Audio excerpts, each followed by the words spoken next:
Cricket के मैदान में एक शानदार कैच वाहवाही बटोरता है। शायद ही कभी यह जीवन मरण का मेडिकल आपातकाल पैदा करता है। फिर भी श्रेयस अय्यर के लिए ऑस्ट्रेलिया के खिलाफ सिडनी वनडे में उनके शानदार डाइविंग प्रयास ने उनकी फील्डिंग क्षमता को सुर्खियों में नहीं डाला, बल्कि उन्हें अस्पताल में आपातकालीन दौड़ और गहन चिकित्सा इकाई (आईसीयू) में 3 कष्टदायक दिनों तक रहना पड़ा। इस हफ्ते क्रिकेट जगत ने राहत की सांस ली जब खबर आई कि भारत के उप कप्तान को आईसीयू से बाहर निकाल दिया गया है, जो उनके प्लीहा की गंभीर चोट से उबरने में एक महत्वपूर्ण मील का पत्थर है। ये घटना तीसरे वनडे के दौरान हुई, जब एयर पॉइंट से पीछे की ओर दौड़े और एलेक्स कैरी को आउट करने के लिए शानदार डाइव लगाए। उन्होंने कैच तो पकड़ लिया, लेकिन उनकी बाईं पसलियों के निचले हिस्से पर अजीब तरह से गिरने से एक छिपी हुई भयावह आंतरिक चोट लग गई। इसके तुरंत बाद खतरे का कोई बाहरी संकेत नहीं था, लेकिन पर्दे के पीछे स्थिति तेजी से बिगड़ती गई। सूत्रों ने एक भयावह घटनाक्रम का खुलासा किया।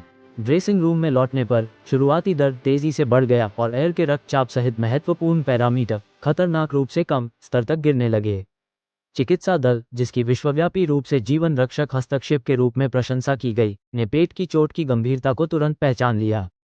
किसी अंग के फटने और आंतरिक रक्तस्राव की आशंका के चलते एक ऐसी चिकित्सा आपात स्थिति जो घातक हो सकती है, वे उसे सिडनी के एक विशेषज्ञ अस्पताल ले गए। बाद के स्कैन में सबसे गंभीर स्थिति की पुष्टि हुई। तिल्ली में एक घाव। तिल्ली, जो एक अत्यधिक संवहनी और नाजुक अंग है, फट गई थी, जिससे आंतरिक रक्तस्राव हो रहा था, जिससे इस युवा क्रिकेटर की जान को खतरा था। उन्हें तुरंत 24 घंटे निगरानी के लिए आईसीयू में रखा गया, जहां डॉक्टरों ने तत्काल सर्जरी किए बिना रक्तस्राव को नियंत्रित करने और उनकी स्थिति को स्थिर करने का काम किया। 3 दिनों तक पूरी क्रिकेट बिरादरी, उनके साथियों से लेकर जो तब से T20 सीरीज के लिए कैनबरा गए हैं, लाखों प्रशंसकों तक सांसें थमसी गईं। अस्पताल से सन्नाटा पसरा हुआ था, जो केवल आधिकारिक बयानों से टूटा, जिसमें उनकी चिकित्सकीय रूप से स्थिर स्थिति की पुष्टि की गई, जबकि वे गहन निगरानी में थे। आज अच्छी खबर आई, जिसमें पुष्टि हुई कि अय्यर की हालत में इतना सुधार हुआ है कि उन्हें गहन चिकित्सा इकाई से हटाकर एक नियमित चिकित्सा कक्ष में स्थानांतरित किया जा सकता है। ये कदम इस बात का संकेत है कि लगातार आंतरिक रक्तस्राव का तात्कालिक खतरा टल गया है और उनकी मुख्य शारीरिक गतिविधियां इतनी स्थिर हैं कि उन्हें कम गंभीर निगरानी में रखा जा सकता है।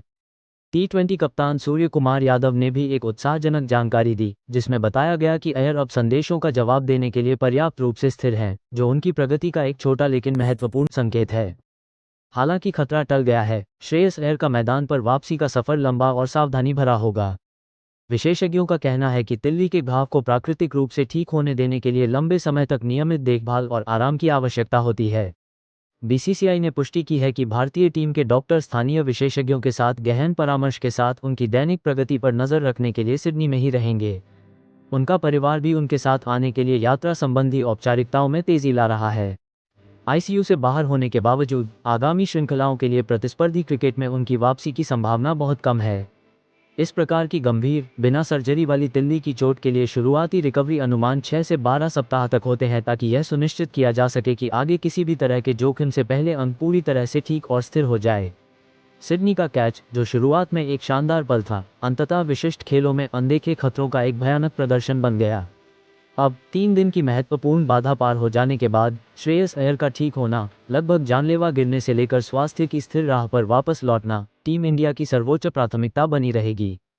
श्रेयस अय्यर ने देश के लिए कैच पकड़ा और उन्हें इतनी बड़ी चोट लग गई। ये खबर सुनकर आपको कैसा लगा और आप उनके जल्द ठीक होने के लिए क्या प्रार्थना करेंगे, हमें कमेंट करके ज़रूर बताएं। हम सब किंग कोहली और पूरी टीम की तरह ही श्रेयस के लिए चिंतित हैं। भारतीय क्रिकेट से जुड़ी ऐसी हर बड़ी और तुरंत अपडेट पाने के लिए इस वीडियो को लाइक करें और तुरंत चैनल को सब्सक्राइब करके नोटिफिकेशन बेल दबाना ना भूलें। और देखते रहिए क्रिकेट ब्लॉग और यूट्यूब चैनल थर्ड अंपायर। मिलते हैं अगली वीडियो में।